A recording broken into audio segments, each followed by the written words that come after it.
이 시기를 알라, 이 시기를 알라라는 제목으로 하나님 말씀 증거하겠습니다. 우리 예수님께서 누가복음 12장에 이 천지의 기상,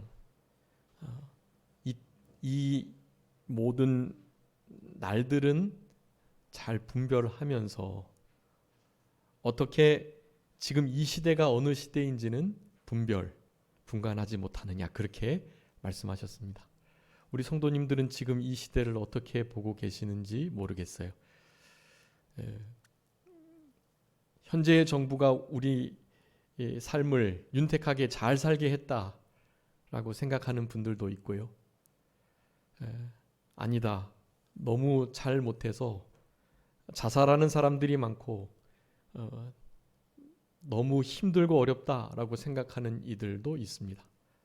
그런 정치적 측면에서의 사회를 바라보는 것 말고요, 우리 성도님들께서 우리 나라뿐 아니라 모든 지구, 전 세계가 어떻게 움직여가는가라는 것을 사실은 깊이 생각하고 분별하며 계시느냐라는 것에 대해서 좀 심각하게 생각해 보셔야 한다라는 것입니다.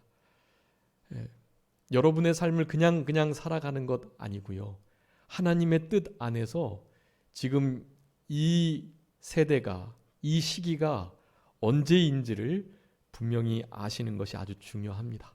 그래서 로마서의 이 말씀은 이제 로마서 전체가 이신칭의, 이신듣고 믿음으로 말미암아 구원을 얻은 것에 대해서 말씀을 하시면서 그 가운데 진짜 믿음으로 말미암아 구원을 받은 자들은 어떻게 살아가야 하는가에 대해서 이 13장, 12장부터 이렇게 계속 말씀하고 계세요.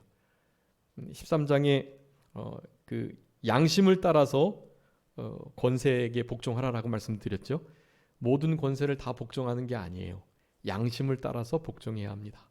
즉 양심에 거스리는 명령을 권세자들이 한다면 그것을 거스러야만 하는 거예요. 양심을 써서 불복종해야 합니다. 당연히 무폭력으로요, 비폭력으로 저항해야 하는 거예요. 악한 것들이 법제화되기 시작할 때 그것을 아는 참된 시민들, 그리고 하나님의 백성들, 성도들은 그 악한 것이 법제화되는 것만큼 그들을 향하여 우리가 저항하는 것, 그것이 의무라는 것을 항상 기억하셔야 되겠습니다. 여러분 혹시 아시는지 모르겠는데 지금 현재 정부 여당이 180석을 차지하고 있기 때문에 여러분 진짜 상상할 수 없을 만큼 법이 마구 제정되고 있어요. 여러분 이렇게 인터넷을 못 하시면 자녀들에게 알려달라고 하셔가지고 입법 예고 시스템, 이렇게 인터넷 포털 사이트나 검색하는데 치시면 나와요. 거기에 실제로 정말 이렇게 너무나 어이없고 형편없는 법들이 지금 하루에도 몇백 개씩 생겨요. 그것을 좀 잘 이렇게 보시고 그것들을 우리가 반대하고 그것이 제정되지 못하도록 진짜 이렇게 좀 잘 살펴야 할 때가 되었습니다, 여러분. 아주 비슷한 법들이 우리 크리스찬들이 계속 맞고 그러니까요. 비슷한 법들이 계속 생겨가지고요. 이번에는 어떤 법까지 상정이 됐냐 하면 비슷한 유형의 법이 생겨날 때 다른 것이 다 막혀서 안 될지라도 그 비슷한 유형의 법이 하나가 통과되면 전에 폐기됐던 법들까지도 함께 발의가 되는 것으로 하는 그런 법까지도 나왔어요. 정말로 이런 부분들을 우리가 관심 있게 찾아보셔야 하고요. 그리고 국회 동의라는 것이 또 있어요. 국회 동의. 국회에 이런 법들은 정말 제정되면 안 된다. 혹은 이런 법들은 꼭 세워달라라는 국회 동의 청원이 있는데요. 그러니까 우리 흔히 아는 청와대 청원 말고 국회 동의 청원이 있어요. 그것들에 대해서도 진짜 제정되지 않아야 할 법들에 대해서 좀 강력하게 그렇게 청원을 하는 그런 것들이 있습니다. 여러분 이런 것을 꼭 하셔야 돼요. 여러분 이 시대가 어느 시대인지를 잘 분별하며 이 시대를 제대로 살아가기 위해서는 우리나라가 좀 제대로 돼야 되니까 하나님이 기뻐하시는 나라, 이건 이념의 문제가 아니에요. 좌우의 문제가 아니에요. 현 정부를 지지하느냐 그렇지 않느냐가 중요한 게 아니에요. 내 성향이 좌냐 우냐가 중요한 게 아니에요. 이것은 이 나라가 어떻게 하나님 앞에 마지막 때에 쓰임 받느냐 그렇지 않느냐에 관한 문제이니까 여러분 믿는 우리 모두는 그런 부분에 관심을 가지시고 우리나라가 마지막 때에 선교한국 될 수 있도록 하나님의 마음을 시원케 해드리는 그 나라가 될 수 있도록 여러분 진짜 힘쓰셔야 돼요. 여러분 그런 일들은 지금 말씀드렸던 일들을 하시면서 특별히 우리 신앙인은 제대로 된 신앙으로 살아가는 것, 그것 자체가 가장 나라를 돕는 일입니다. 여러분 본문에서 이 시기를 알거니와 라고 말씀했는데요. 알아야 된다라는 거예요. 그리고 알아라 명령하고 계시는 거예요. 모른다면 너무 부끄러워해야 되고 알아야 된다라고 말씀하면서 이 로마서 13장 후반부를 기록하고 있는 것입니다. 여러분 오늘 본문을 통해서 이 시기가 어떤 시기인지 세 가지 살펴보겠는데요. 여러분 우리 예수님께서 말씀하신 이 시기가 있습니다. 이 시대, 이 시기는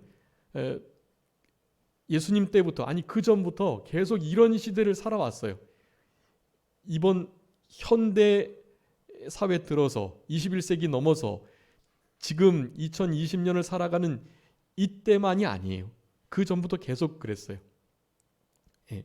여러분 우리 마태복음 16장에서 우리 예수님께서 악하고 음란한 세대라고 말했어요.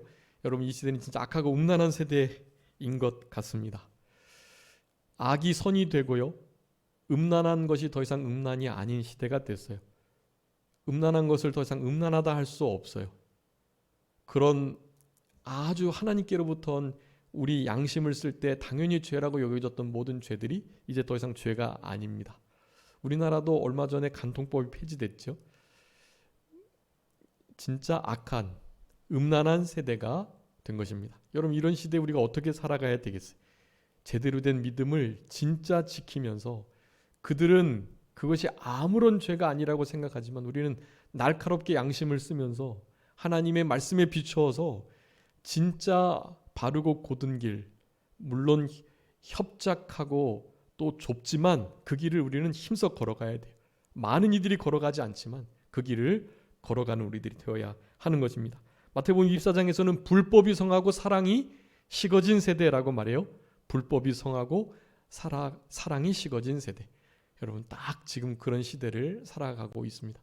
예수님 시대도 그랬는데요. 2000년이 지난 지금도 그래요.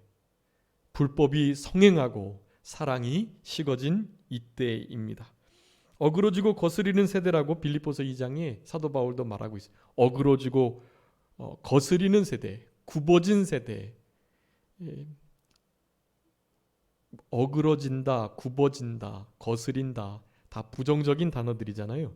이 세대는 실제로 그래요. 특별히 영적으로 볼 땐 더욱더 그러하다고 할 수가 있겠습니다. 유혹을 따라 썩어져가는 구습을 따르는 세대라고 할 수도 있겠고요. 여러분 이런 모든 것을 디모데후서 3장에서는 말세다라고 말해요. 근데 그 말세는 고통하는 때다. 말세가 고통하는 때가 이르리니 하면서 디모데후서 3장 1절부터 시작하고 있어요.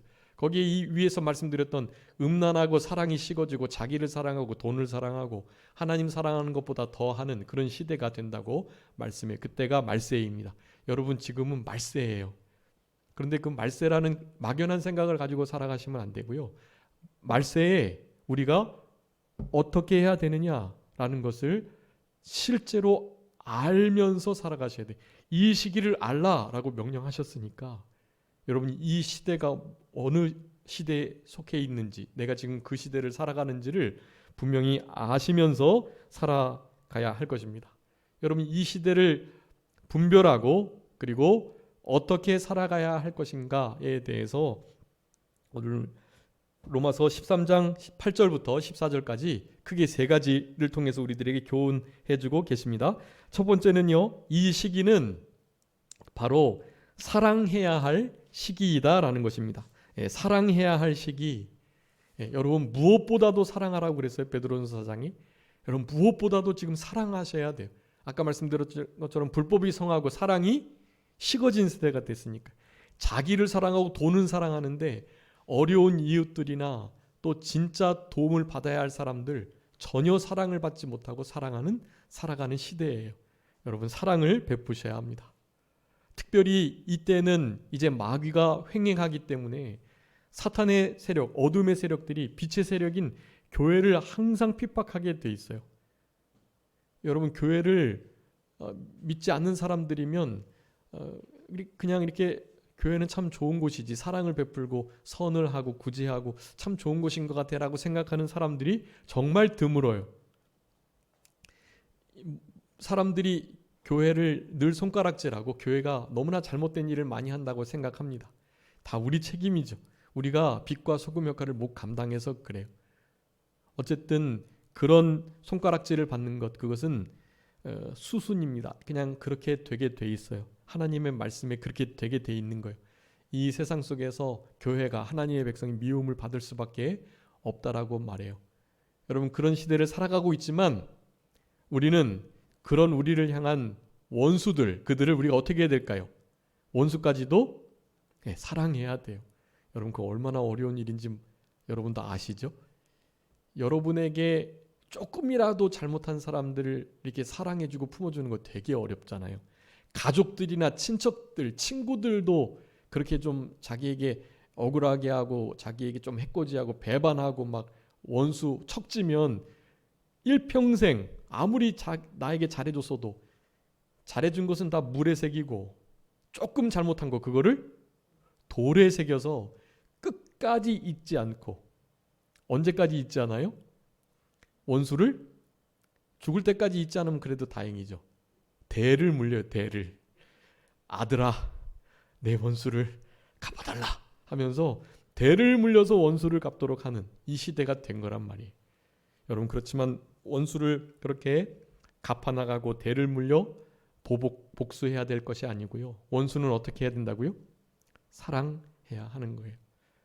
여러분 우리 주님께서 우리가 원수 되었을 때, 죄인 되었을 때 우리를 사랑하셨습니다.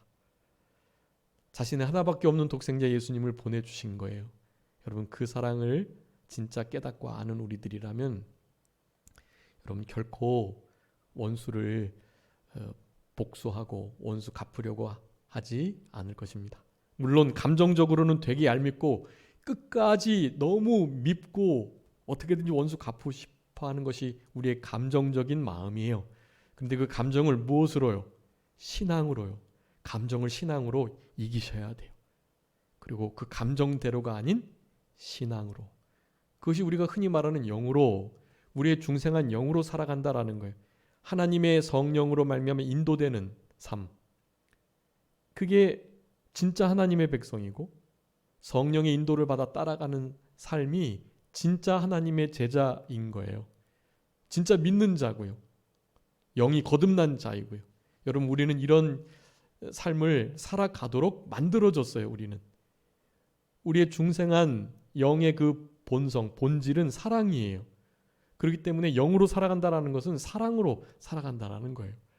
여러분 이 시기는 바로 중생한 영을 사용해서 감정이 아닌 내가 그동안 알았던 어떤 경험이나 또 나의 정치적인 이념이나 나의 사상이나 생각대로 그렇게 살아가는 것이 아닌 영으로, 중생한 영의 본질인 사랑. 왜 중생한 영의 본질이 사랑이죠?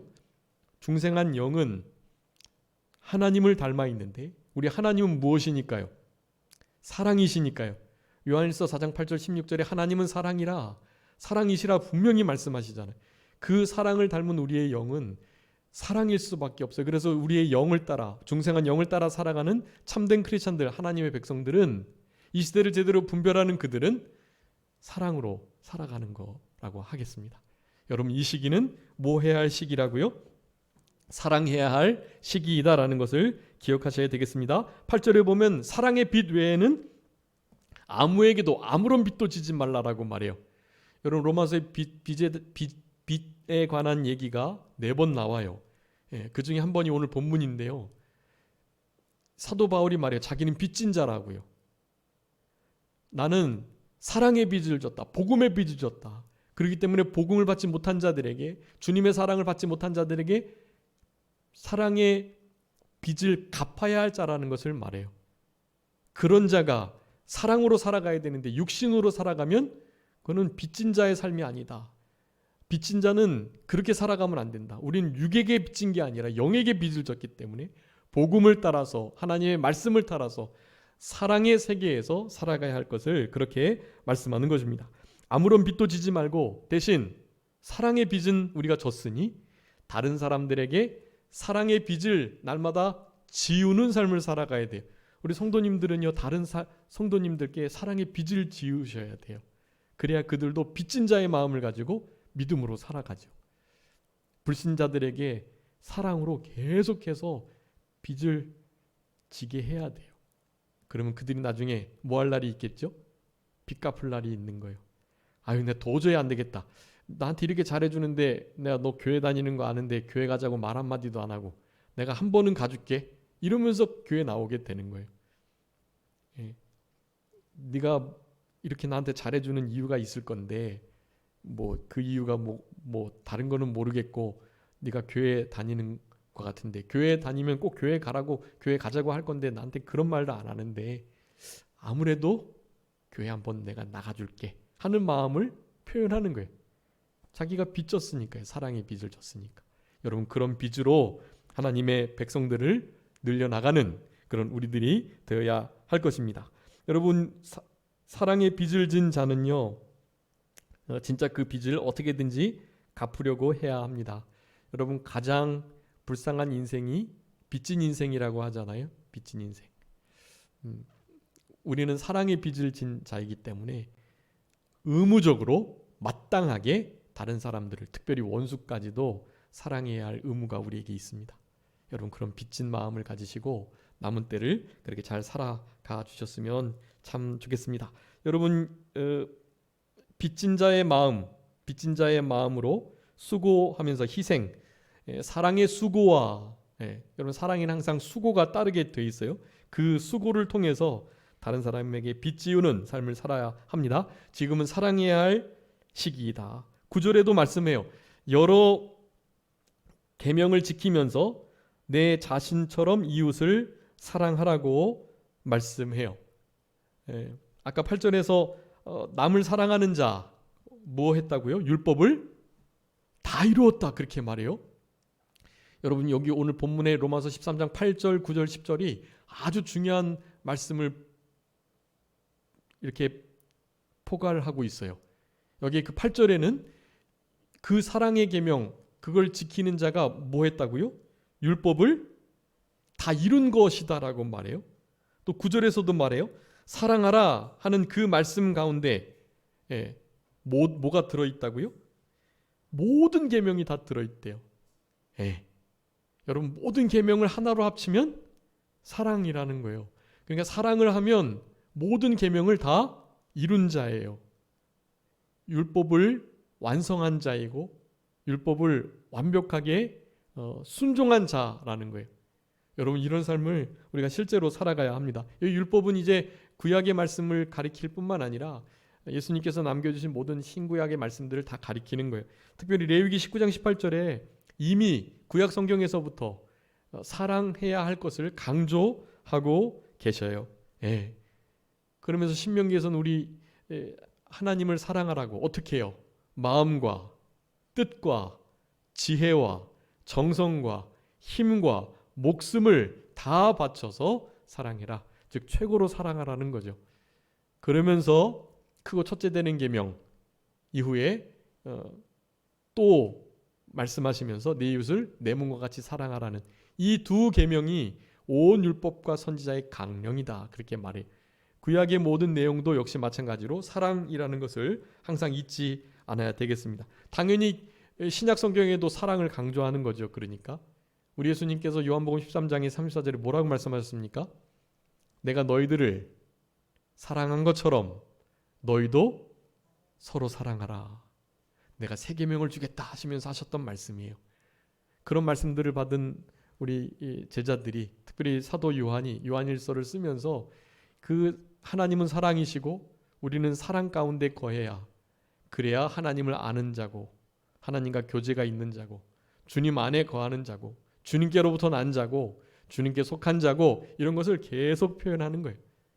만약에 그렇게 사랑하지 않으면 어두움 가운데 있는 거고 하나님과 사귐도 없고 또 하나님을 떠나 있는 자고 아주 큰 범죄를 하는 자이다. 심지어 하나님을 사랑하지 않는 자이다. 보이는 사람도 사랑하지 못하면서 보이지 않는 하나님을 사랑한다고 하는 말은 거짓말이니까 사람을 온전히 사랑하라는 말씀을 강조하고 계시는 것입니다. 여러분, 이웃, 내 몸과 같이 사랑하는 것뿐만 아니라 내 몸, 하나님이, 주님이 우리를 사랑하신 것처럼 이웃을 사랑할 뿐만 아니라 누구까지도요? 원수까지도 사랑하라는 명령을 우리 주님께서 하셨어요. 여러분, 원수 사랑 정말 어려운데 하나님께서 하지 못할 것을 하라고 하시지 않으세요. 하실 수 있는 힘과 능력을 주셨습니다. 우리 오예배 때 더 좀 자세히 살펴볼 건데, 여러분, 하나님을 사랑하는 그 사랑으로, 성령으로 말미암아 하나님의 사랑이 우리 마음 가운데 부어짐으로, 나에게 베푸셨던 그분의 사랑을 잊지 아니함으로, 빚진 자라는 마음을 가짐으로 모든 것을 사랑으로 행하라는 그 말씀을 순종하려는 믿음으로 그렇게 사랑할 수 있어요. 여러분, 우리는 사랑하지 못하지만, 용서하지 못하지만 그런 믿음을, 말씀을 붙들고 넉넉히 사랑할 수 있다는 것을 여러분 꼭 기억하셨으면 좋겠습니다. 여러분, 그 사랑의 방편 중에 누가복음 6장, 오늘 살펴볼 건데 오후 예배 때 6장에 6장 27절 28절에 늘 말해요. 일단 네 가지, 제가 앞자만 따서 말씀드렸죠. 원사, 미선, 저축, 모기. 원사, 미선, 저축, 모기. 원수를 사랑하고 미워하는 자를 선대하고 저주하는 자를 축복하고 모욕하는 자를 위해서 기도하고. 원사, 미선, 저축, 모기. 그 뒤에 두 개가 더 있어요. 그런 말씀들을 우리는 실제로 실천해 내야 합니다. 되게 어려워요. 사실은 이것은 결단이 필요한 거예요. 의지적인 결단. 감정은 여전히 힘들고 원수 갚으려고 하고 밉고 전혀 사랑해주고 싶은 마음이 하나도 없지만 결단하는 거예요. 믿음으로. 내가 그렇게 사랑을 받은 자니까. 여러분, 그런 사랑을 이루어갈 때 사랑하라는 그 한 말씀에 율법 전체가 다 들어있다, 이루어졌다라는 것을 잊지 않으시면서 그렇게 살아가야 되겠습니다.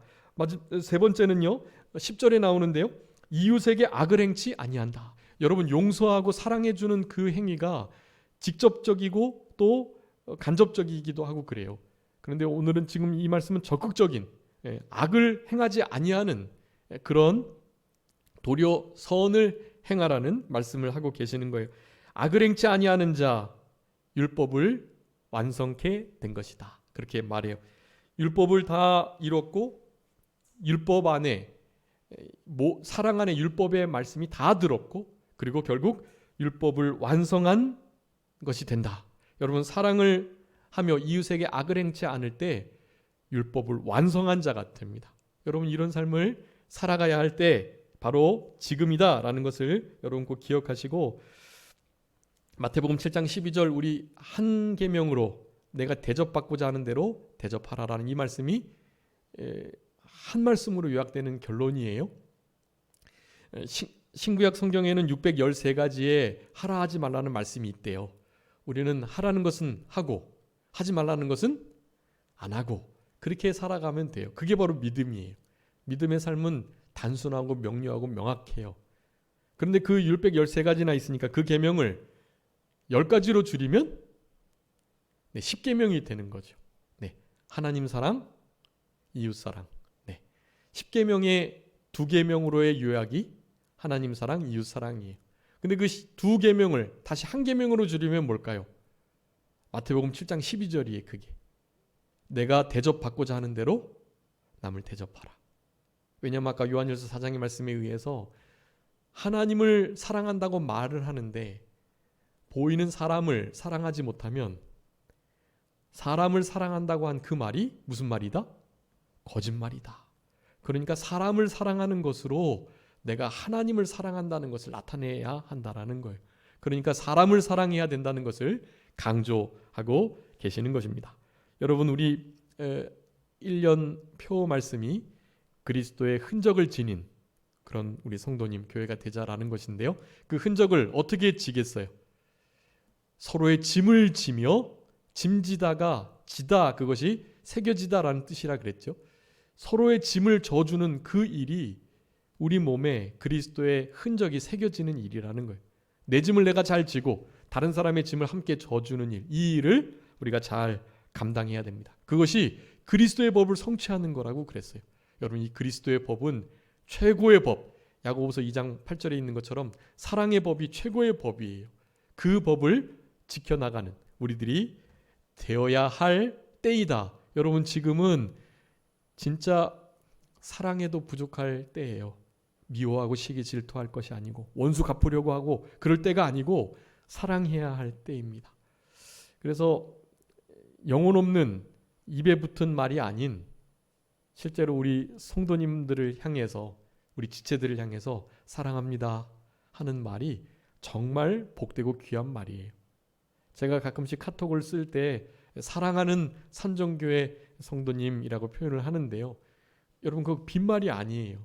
여러분, 그 사랑 안에 저의 모든 것이 담겨 있는 것입니다.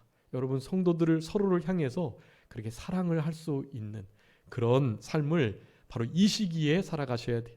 사랑이 식어지는 이 시기에, 불법이 성행하고 악하고 어그러지고 불법한 이 시대에 여러분, 사랑을 실천해내시는 우리들이 되어야 되겠습니다.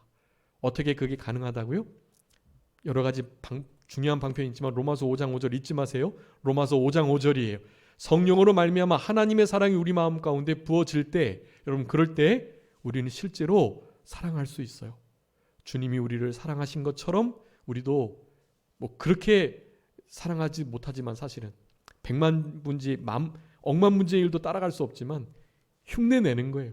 결심하면서 감정은 여전히 힘들지만 사랑하려고, 용서하려고 결단하는 우리들의 삶이 우리 하나님을 기쁘시게 하는 복된 신앙의 길, 이 시기를 알고 분별하는 자들의 복된 멋진 삶이라고 할 수가 있겠습니다.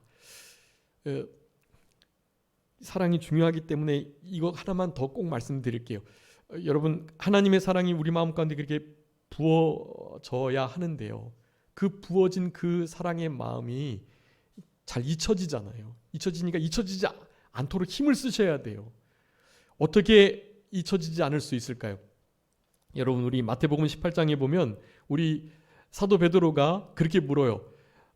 예수님, 우리에게 잘못한 사람 한 3번 혹은 7번 용서해 주면 될까요? 여러분, 그때 당시에 3번은 아주 어느 정도 인격이 된 사람은 3번 정도는 다 용서를 했대요. 근데 3번 이후에 4번째 그렇게 계속 잘못을 하면 그건 더 이상 용서 안 해줘도 되는 거예요, 실제로. 근데 베드로가 그렇게 말해요. 3번이 아니라 예수님, 한 7번 정도 용서해 주면 될까요? 그렇게 묻는단 말이에요. 근데 예수님이 뭐라고 대답하셨어요? 7번이 아니라 70번씩 7번이라도, 그럼 77이 49면은 490번이네요. 그럼 490번 용서하고 500번째는 그러면 용서 안 해도 된다는 뜻인가요? 아니에요. 그것은 어떻게 해요? 계속해서 끊임없이, 아니 영원토록 용서해 주라, 그 말이에요.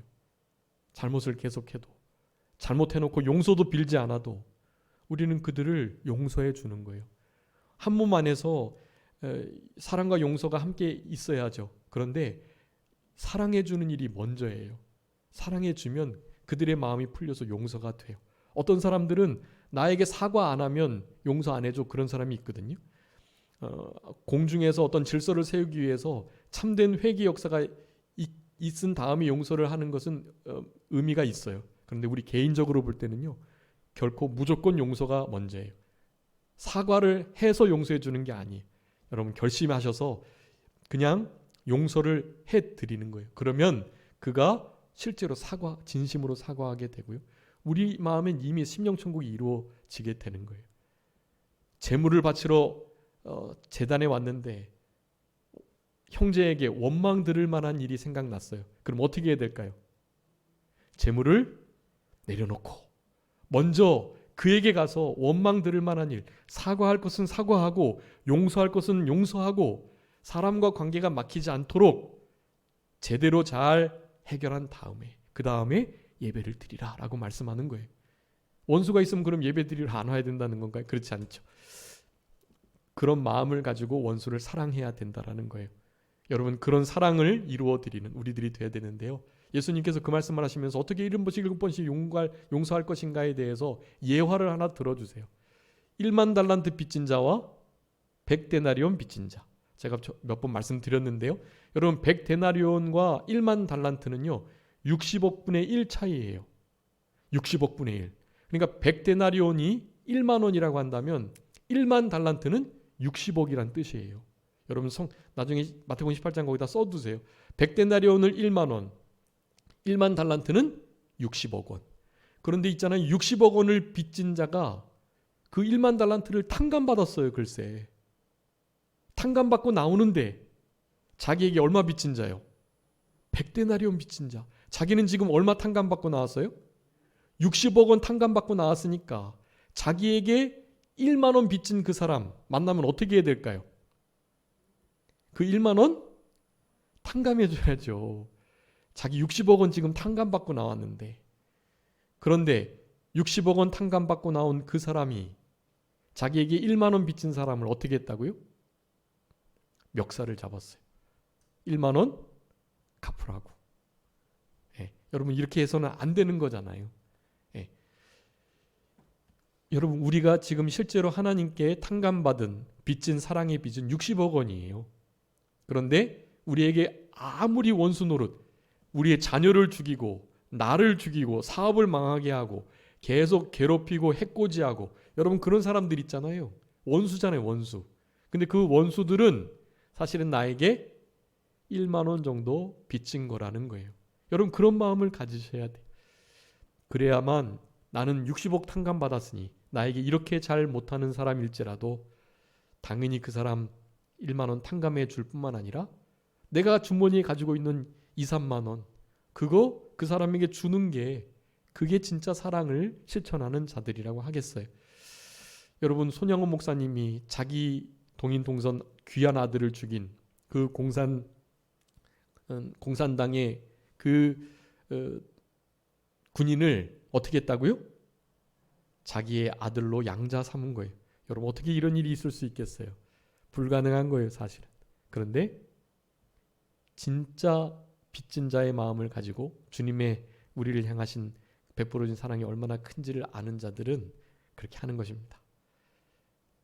60억 원 빚졌다. 그런데 탕감받았다.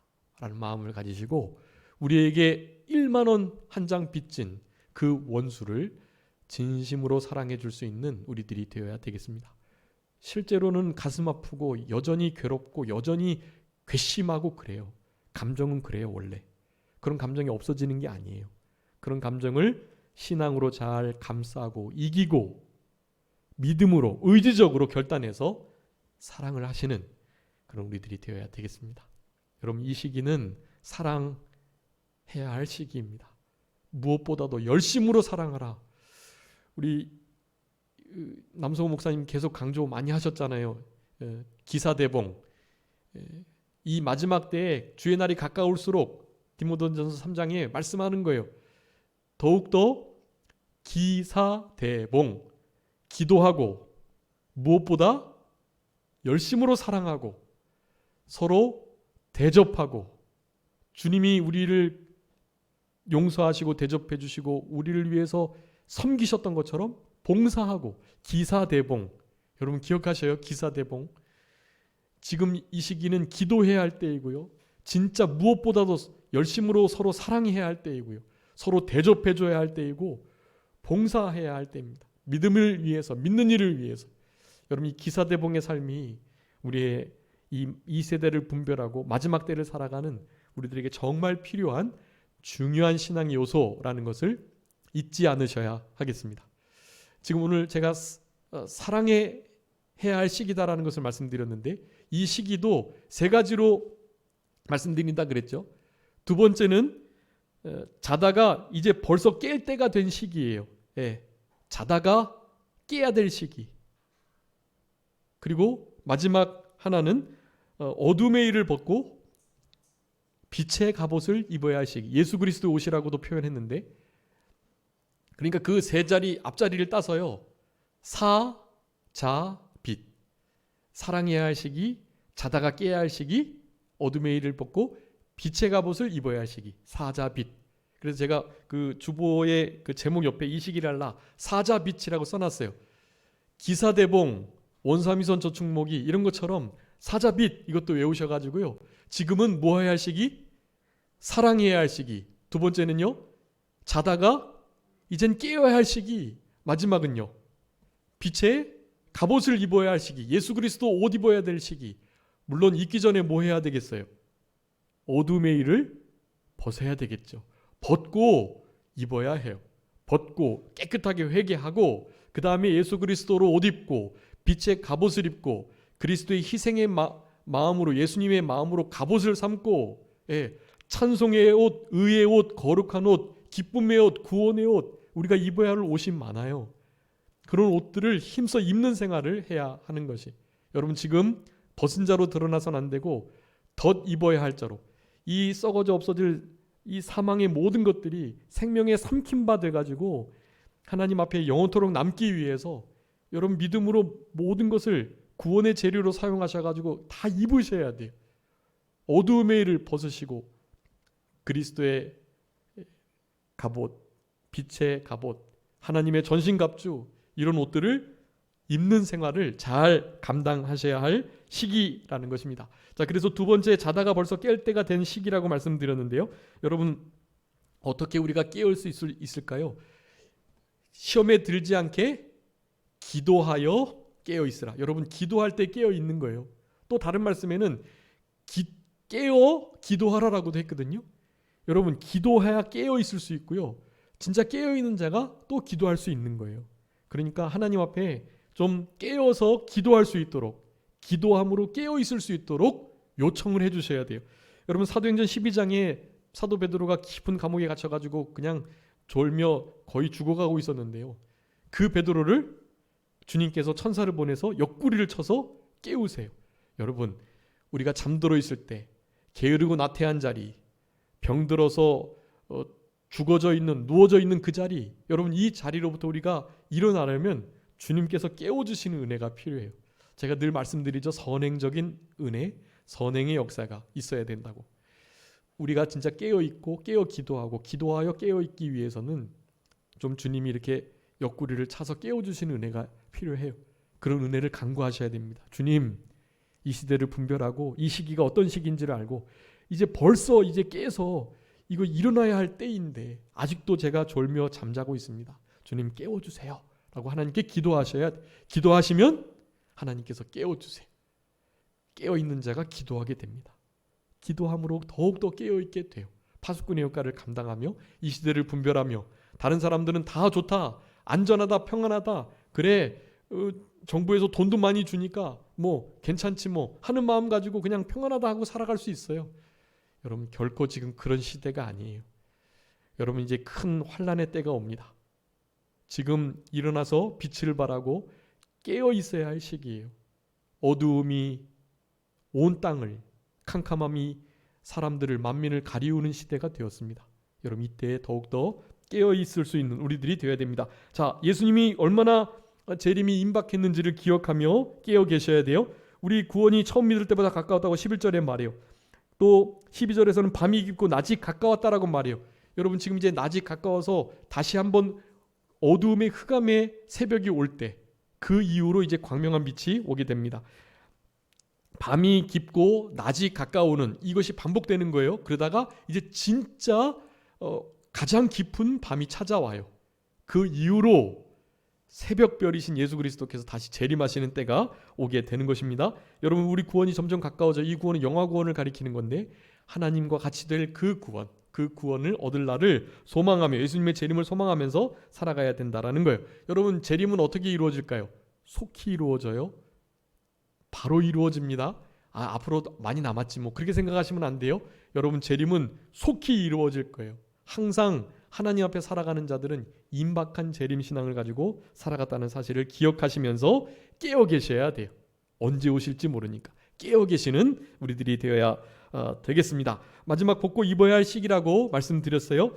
어둠의 일을 벗고 빛의 갑옷을 입어야 된다. 여러분, 그 벗어야 할 어두움의 일, 단정치 않은 일이라 그랬고, 방탕과 술 취함, 음란과 호색, 쟁투하시기, 이 두 가지가 같이 가요. 방탕과 술 취함, 음란과 호색, 쟁투하시기, 이렇게 같이 가고요.